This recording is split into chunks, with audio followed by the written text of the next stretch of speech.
তাআলা বলেন, লাকাদ খালাকনাল ইনসানা ফি আহসানি তাকবীর। আমি মানুষকে সর্বোত্তম অবয়বে সৃষ্টি করেছি।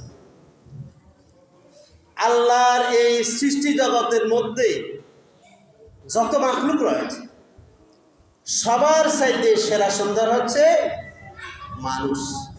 মানুষ হচ্ছে সৃষ্টির মধ্যে সবচেয়ে সুন্দরতম সৃষ্টি। আল্লাহ তাআলা মানুষকে এই সৃষ্টিগুলির মধ্যে সর্বোত্তম অবয়ব দিয়ে সৃষ্টি করেছেন।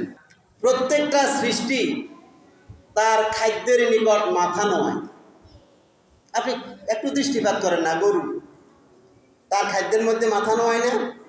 ছাগল, ভেড়া, মহিষ, উট, সর্ববৃহৎ প্রাণী হাতি, মাছ, কুমির, তিমি, নীল তিমি, যত ক্ষুদ্র এবং বৃহৎ প্রাণী রয়েছে সব কিছু কি করে? খাদ্যের নিকট মাথা নোয়ায়। খাদ্যের কাছে মাথাকে নিতে হয়। মানুষ একমাত্র সৃষ্টি যে সৃষ্টি তার খাদ্যের নিকট মাথা নোয়াইতে হয় না। আপনারা কি খাদ্য খাওয়ার সময় মাথা নোয়াননি?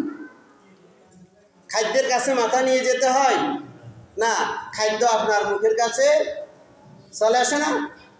আল্লাহ তাআলা এমন অবয়বে, এমন আকৃতিতে আমাকে আপনাকে সাজিয়েছেন, সুবিন্যস্ত করেছেন, সৃষ্টি করেছেন, আমার খাদ্যের নিকট আমার মাথা নোয়াইতে হবে না।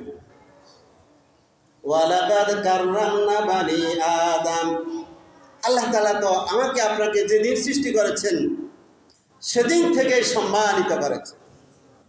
সৃষ্টির গোড়ালগ্ন থেকে আমাকে আপনাকে আল্লাহ তাআলা সম্মানিত করেছেন।